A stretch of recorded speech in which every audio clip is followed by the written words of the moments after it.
Hello friends, मैं हूं fact भाई और सावधान, ये डिस्क्लेमर है आप सभी के लिए क्योंकि वर्ल्ड्स डेडलीस्ट एनिमल्स जो आज हमारे बीच नहीं है वो कमिंग सून में लौटने वाले हैं। तुम्हारी कसम, वो वाली कैट जो हाव भाव और दिखने में तो बिल्कुल उसी कैट, पर उसके लिए मेहमत जैसे बड़े जानवर का शिकार करना वाज लाइक चुटकियों के साथ मस्ती करने वाला खेल। या फिर तुम्हारा प्यारा दुलारा नटखट और भोंदू सा आइस एज वाला मैनी कभी भी हमारी इस दुनिया में आंखें खोल सकता है। आई नो तुम सबके लिए वो विलुप्त इन 200 हो चुका है, पर मैं कहता हूँ ना, वो आएगा, वो लौटेगा, वो फिर दुनिया पे राज करेगा। पर how? Just wait and watch, क्योंकि आगे तुम एक ऐसे जानवर के बारे में भी जानोगे जो ब्यूटी विद ब्रेन हुआ करता था, साथ ही सिर पे सिर्फ एक सिंगल पॉइंटेड हॉर्न लेके घूमता था। हाँ, मैं उसी की बात कर रहा हूँ जिसे आज सब फिक्शनल कंसीडर करते हैं, पर लड़कियां तो उस जानवर की भी सबसे बड़ी फैन है। वो भी कुछ सालों में कभी भी आएगा। चलो फिर शुरू करते हैं हमारा आज का video. Title 6 weirdest animal scientists will bring back। Number 1, woolly mammoth. आखिर ऐसा क्या हो गया जिसके मिलने के बाद वैज्ञानिक बौखला गए और एक ही चीज की रट लगाए बैठे हैं? आएगा,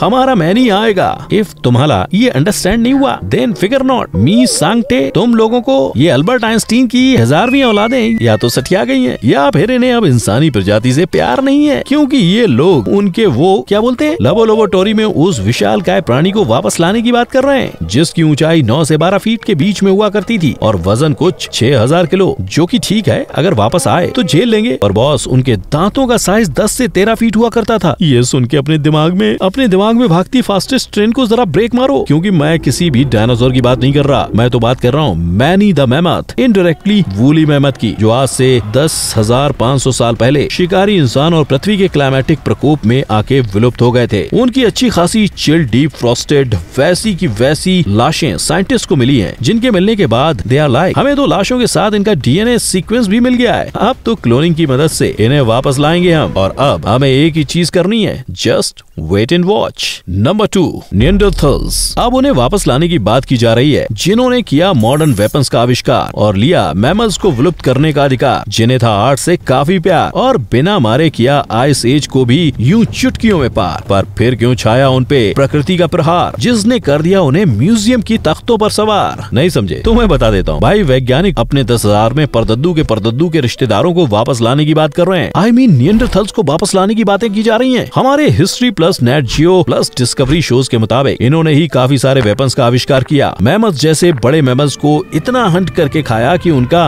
विलुप्तनेस ही हो गया। पर फिर वक्त के साथ ये खुद कैसे विलुप्त हो गए, इसके पीछे का राज किसी को नहीं पता। इसलिए हमारे प्यारे दुलारे और चूहों की तशरीफ को उंगली करने वाले वैज्ञानिकों का कहना है कि निएंडरथल्स और हमारा यानी कि होमो सेपियंस का डीएनए काफी मिलता जुलता है, यानी कि हम ह्यूमन डीएनए में कुछ ट्वीक्स करके उन्हें वापस ला सकते हैं। पर अब आप बताओ, क्या ये करना सही होगा? क्या पता वो हमसे इंटेलिजेंट हो, क्या पता वो हमसे काफी ज्यादा स्ट्रॉन्ग हो, क्या पता वो खूंखार और खतरनाक हो। उन्हें वापस लाना इज लाइक हाथ में चिंगोटी रखना और होप करना कि वो अच्छे निकले, वरना हमारी प्रजाति खतरे में आ सकती है। नंबर 3, आयरिस एल्क, जिससे कहा गया दुनिया का सबसे बड़ा हिरन, बड़े सींगों से किया उसने अपना खुद का आवरण, पर फिर वही सींग बन गया उसके सबसे बड़े अभिशाप का कारण, जो कि बन गया उसी के अंत का विवरण। की होया मुंडियानो, समझा नहीं क्या किसकी बात कर रहा हूँ? ओह योर बैड, नहीं माय बैड। अब वो क्या है? दुनिया के सबसे सुंदर और प्रभावी प्राणी द आयरिस एल्क ने 8000 साल पहले मेरा दिल तोड़ दिया और हमेशा हमेशा के लिए अपनी पूरी प्रजाति के साथ ये दुनिया छोड़ के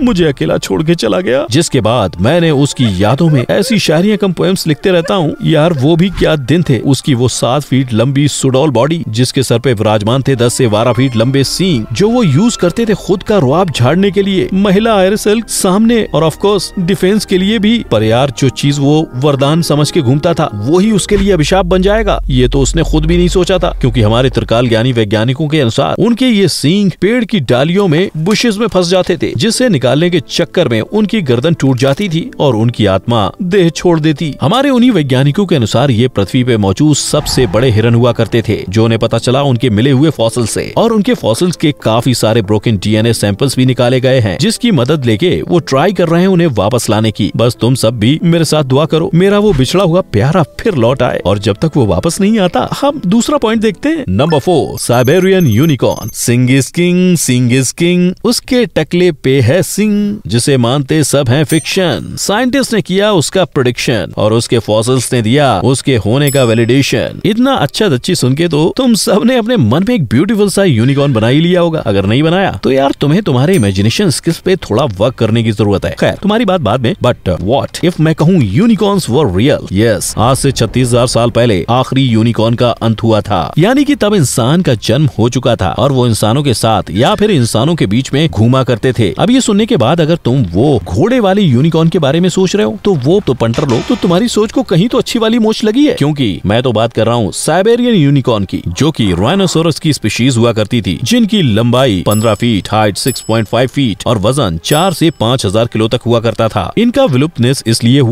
क्योंकि इनके वक्त में वातावरण बदल के इन पे काफी कठोर हो चुका था और ग्रेजिंग के लिए कोई खास जमीन बची नहीं थी, और इतने बड़े बड़े राइनोस आज तो अवेलेबल है नहीं, इसलिए हमारे कुछ दिमागी 30 मार्खा इसे वापस लाने की कोशिश में जारी हैं। अब हमें क्या करना है? हाँ, वही जस्ट वेट एंड वॉच।